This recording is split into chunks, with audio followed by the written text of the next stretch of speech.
جب اسلام کے غلبے کا وقت قریب آتا ہے، جب حق کے غلبے کا وقت قریب آتا ہے، جب ظلم کے خاتمے کا وقت قریب آتا ہے، جب کفر کے کلمے کے پست ہونے کا وقت قریب آتا ہے، جب دنیا میں امن و انصاف اور کلمہ توحید کے غلبے کا وقت قریب آتا ہے، تب اللہ تعالیٰ چھٹائی کا پروسیس شروع فرماتے ہیں۔ یہ ذہن میں رکھیے گا، اس سے پہلے تک تینوں قسم کے مسلمان ملے جلے رہتے ہیں، بالکل ملے جلے، ایک گھر میں تینوں قسم کے مسلمان پائے جاتے ہیں، ایک مسجد میں تینوں قسم کے مسلمان، ہر جماعت اور دینی اجتماع میں تینوں قسم کے مسلمان، ہر نشست میں تینوں قسم کے مسلمان، سب کچھ سب ایک ساتھ ہوتا ہے، ملے جلے رہتے ہیں کوئی۔ لیکن جب وہ وقت آتا ہے کہ جب اب دودھ الگ ہوگا اور پانی الگ ہوگا، جب اسلام کے غلبے کا وقت، میری بات کو غور سے سننا، بہت امید کے ساتھ اس مسجد میں نے یہ بات چھیڑی، بہت عظیم لوگوں کی طرف یہ مسجد منسوب ہے۔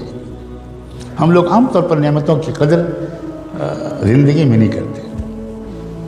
یہ ہماری مصیبت ہے۔ ہم کسی نعمت، کسی شخصیت کے قدر کے لیے اس کے انتقال کا انتظار کرتے ہیں۔ میں پھر دہراتا ہوں، جب اسلام کے غلبے کا وقت آتا ہے، جب کفر کے کچل جانے کا وقت آتا ہے، جب نظم عالم الٹ پلٹ کر دینے کا وقت اللہ کے بنائے ہوئے پروگرام کے مطابق آ جاتا ہے، باطل کا غلبہ نہیں، کفر کا غلبہ نہیں، ظلم کا غلبہ نہیں، الٹی بات میں کروں، جب کفر کا خاتمہ، جب باطل کے کلمے کے کچل جانے کا اور اسلام کے اور حق کے اور انصاف کے اور امن کے قائم ہو جانے کا وقت جب قریب آتا ہے، تو ہمیشہ اللہ کا معمول ہے یہ ملے جلے تینوں قسم کے مسلمانوں کے ذریعے کبھی بھی حق کا غلبہ نہ ہوا ہے نہ ہوگا۔ اس سے پہلے اللہ تعالیٰ ایک پروسیس شروع کرتے ہیں، ایک ترتیب ہے اللہ تعالیٰ کی، وہ یہ کہ چھانٹ دوں گا میں، پہلے قسم کے مسلمانوں کو الگ کر دوں گا اور دوسرے قسم کے مسلمان بھی پیچھے پیچھے ان کے ساتھ رہیں گے، لیکن تیسرے قسم کے ایک انسان کو بھی میں اپنے مقبول بندوں اور بندیوں کے ساتھ کھڑے رہنے کی اجازت نہیں دوں گا۔ پھر میل تو چھٹے گا، الگ ہوگا۔ اور اس کا طریقہ کیا ہوتا ہے؟ اس کا طریقہ اللہ کی طرف سے یہ ہوتا ہے کہ کفر ظلم شروع کرتا ہے، ستانا شروع کرتا ہے، بڑھتا چلا جاتا ہے ظلم، ٹارچر ہوتا ہے، چلتے پھرتے مسلمانوں کو مارا جاتا ہے، جیلوں میں ٹھوسا جاتا ہے۔ یہ طریقہ ہے اللہ کا، یہ فلاں حکومت کر رہی ہے، فلاں حکومت کر رہی ہے، یہ ظاہری طور پر ہم کو اسباب کے اعتبار سے کچھ کام کرنا ہماری ذمہ داری ہے، لیکن میں سمجھا رہا ہوں یہ اللہ تعالیٰ کا ہمیشہ سے یہ سسٹم ہے۔ اُذِينَا مِن قَبْلِ أَن تَأْتِيَنَا وَمِن بَعْدِ مَا جِئْتَنَا،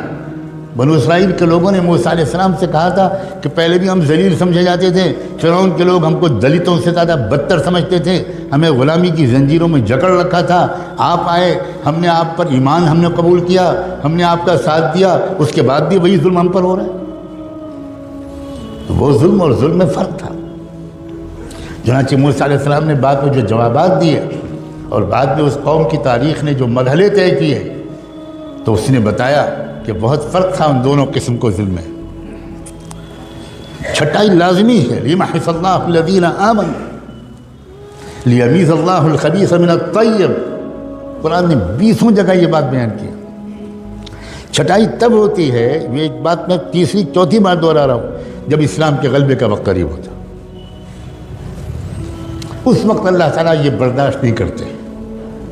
کہ تیسری قسم کے لوگ یہ دوسری اور پہلی قسم کے والوں کے ساتھ رہے۔ احد کی جنگ میں اللہ کے رسول نکلے صحابہ کو ساتھ میں لے کر، اور یہ تیسری قسم کے لوگ بھی ساتھ تھے، جو اندر سے کچھ اور تھے، اوپر سے کچھ اور تھے، اور یہ بھی ساتھ چلے، مگر راستے میں 300 اس تیسری قسم کے لوگ حضور کا ساتھ چھوڑ کے الگ چلے گئے۔ کیوں الگ چلے گئے؟ اس لیے کہ یہ اللہ کے نظام کے مطابق ممکن ہی نہیں تھا کہ یہ تیسری قسم کے لوگ اس فتح کے وقت میں ان کے ساتھ رہیں، یہ ممکن نہیں، یہ اللہ تعالیٰ کبھی نہیں ہونے دیتے۔ مسلمانوں، خدا کے لیے اس بات کو غور سے سمجھو کہ یہ تیسرا یہ وہ دور ہے جب اللہ تعالیٰ نے فیصلہ کر لیا ہے ایک ایک کو چھانٹ کے رہوں گا، چاہے وہ خادم الحرمین الشریفین ہوں، اور چاہے وہ کعبے کے لباس کے متولی ہوں، اور چاہے وہ بڑے بڑے عرب لوگ ہوں اور کعبے کے ممبر پر کھڑے ہو کر نصیحت کرنے والے ہوں، اور چاہے وہ کہیں کے لوگ ہوں، ایک بھی نہیں چھوڑیں گے اللہ۔ سب تھوڑے سے مٹھی بھر لوگ ہوں گے جن کو اللہ چن لیں گے، اور ان کے ذریعے سے پوری دنیا کے اندر ایسا انقلاب آ جائے گا کہ شجر و حجر بھی حیران رہ جائیں گے یہ کیا ہو گیا۔ یہ سسٹم ہے اللہ کا۔ چھٹائی شروع ہو چکی ہے بڑی تیزی کے ساتھ، اور شروع بھی اللہ نے کہاں سے کی ہے چھٹائی، میرے منہ پر الفاظ نہیں آ سکتے کہ کہاں سے چھٹی ہوئی ہے۔ بدأ الاسلام غریبا وسيعود غریبا کما بدا، وہاں سے چلا۔ اللہ تعالیٰ کیا کوئی رعایت نہیں، تم ہاشمی ہو، تم مطلبی ہو، تم مکی اور مدنی ہو، تم قریشی ہو، اور تم فلاں ہو، اور تم سعودی ہو، اور تم یہ ہو اور وہ ہو، ہم تمہاری اندرون کی باتوں کو جانتے ہیں۔ وَمَن يَتَوَلَّهُ مِنكُمْ فَإِنَّهُ مِنْهُمْ۔ یہ دور، یہ عام دور نہیں ہے، یہ چھٹائی کا زمانہ ہے، آخری موقع ہے سنبھلنے کا، آخری موقع ہے توبہ کا، اور اپنی وفاداری کو ٹھیک کرنے کا۔ صرف ٹوپی پہن لینے کا نام بدلنا نہیں ہے، صرف کرتا پجامہ اور داڑھی کا نام بدلنا بالکل نہیں ہے۔ ہمیں جائزہ لینا پڑے گا کہ کیا ہم اسلام کے وفادار ہیں یا اپنی پارٹی کے وفادار ہیں، اپنی سیاسی پارٹی کے وفادار ہیں، اپنے لیڈر کے وفادار ہیں، اپنے پیٹ کو شرمگاہ کے وفادار ہیں، اپنی ذاتی انٹرسٹ اور اغراض کے وفادار ہیں۔ قدم قدم پر ٹکراؤ ہوگا، قدم قدم پر ٹکراؤ ہوگا۔ ایک طرف تقاضا ہوگا اسلام کی وفاداری کا، اس میں ممکن ہے تکلیفیں آئیں، بالکل آئیں گی، بالکل آئیں گی، جیل بھی آئے گی، پھانسی بھی ہوگی، سزائے موت بھی ہوگی، فقر و فاقہ بھی ہو سکتا ہے، پتہ نہیں کیا کیا ہو سکتا ہے۔ یہ تو بالکل یقینی بات ہے کہ چھٹائی لازمی ہے، مگر عجیب بات ہے یہ حالات اور یہ چھٹائی، خدا کرے اتنی ہی بات سے آپ سمجھ گئے ہوں، یہ انتہائی شاندار مستقبل کی علامت ہے۔ بات الٹی ہے۔ اگر اسلام کا غلبہ ابھی دور ہوتا، ابھی اس میں کئی صدیاں باقی ہوتی، تو میں پورے یقین کے ساتھ عرض کرتا ہوں اس مسجد میں بیٹھ کر کہ ابھی بھی وہ حالات نہ آتے، نہ یہاں آتے، نہ یورپ میں آتے، نہ امریکہ میں آتے، نہ عرب میں آتے، نہ مشرق میں آتے، نہ مغرب میں آتے، نہ شمال میں آتے، نہ جنوب میں آتے۔ ہر جگہ حالات اسی طرح کے آ رہے ہیں۔ یہاں آپ کوس لیجئے کہ ابھی فلاں کی حکومت ہے، اور باقی جگہ یہ تو خداوندی ایک نظام ہے، اور اس نظام کو دیکھ کر ڈر اور خوف،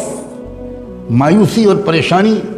اب کیا ہوگا، یہ لوگ کیا کر رہے ہیں، یہ حکومت کیا کر رہی ہے، آئندہ مسلمانوں کا مستقبل اس ملک میں کیا ہوگا،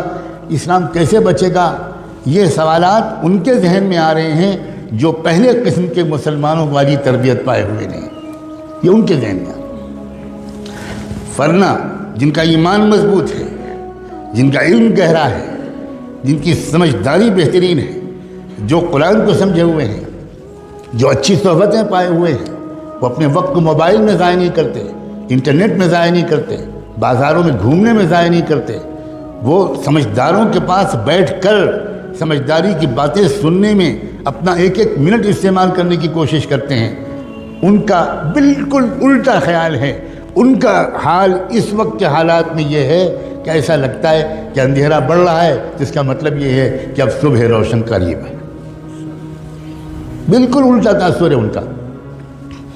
ان کو فکر جانتے ہیں کس بات کی ہے، میں صاف کہنا چاہتا ہوں، پہلی قسم کے اس وقت جو ایمان والے ہیں ان کو فکر یہ ہے کہ میرا بھی شرکت، میری بھی اس فتح والی مہم میں ہو پائے گی کہ نہیں ہو پائے گی، یہ فکر ہے۔ فتح تو ہوگی، الا ان نصر اللہ قریب۔ اس ملک کو بھی پہچاننا مشکل ہوگا، اس کے چپے چپے سے کلمہ توحید کی آواز آئے گی، یہ چمن معمور ہوگا نغمہ توحید سے، یقیناً اس میں کوئی شک نہیں ہے۔ فکر جو ہے اس پہلی قسم کے لوگوں کو وہ یہ کہ میری شرکت، میری اولاد کی شرکت، میرے جگر کے ٹکڑوں کی شرکت، میرے شاگردوں کی شرکت، میرے دوستوں کی شرکت، میرے قریبی لوگوں کی شرکت اس مہم میں ہو پائے گی کہ نہیں ہوگی۔ ہم تو نہیں کان پکڑ کے نکال دیے جائیں گے، ہم تو نہیں محروم کر دیے جائیں گے کہ نہیں نہیں نہیں نہیں تم نہیں شریک ہو، تم اس قابل ہی نہیں، ہم تم کو خوب پہچانتے ہیں، ہم تم کو خوب پہچانتے ہیں۔ لا تخرجوا، کیا ہے وہ جو کہا گیا تھا ان منافقین سے،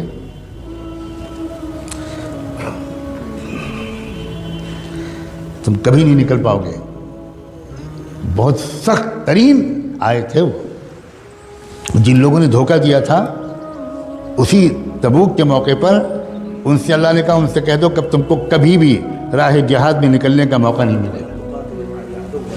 لن تقاتلوا معي عدوا ولن تخرجوا معي ابدا،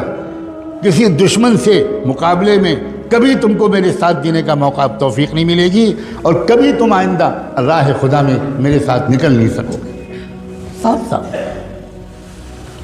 لن تخرجوا معي ابدا۔ یہ وہ دور ہے جس میں ہم داخل ہو چکے، یہ بتانا ان فرض ہے، اس لیے عرض کر رہا ہوں خدا کے لیے اس بات کو واقعی ایک آگاہی سمجھیں۔ اسی لیے میں نے وہ دوسری آیت پڑھی تھی، فَفِرُّوا إِلَى اللَّهِ إِنِّي لَكُمْ مِنْهُ نَذِيرٌ مُبِينٌ۔ بھاگو اللہ کی طرف۔ بھاگتا تو آدمی اس وقت ہے، اور بھاگنے کو اس وقت کہا جاتا ہے جب معاملہ ایمرجنسی ہو، ارجنٹ ہو، وقت کم ہو، اس وقت کہا جاتا ہے۔ تب اللہ تعالیٰ نے قرآن میں فرمایا فَفِرُّوا إِلَى اللَّهِ، بھاگو اللہ کی طرف، وقت کم ہے۔ انی لکم منہ نذیر مبین،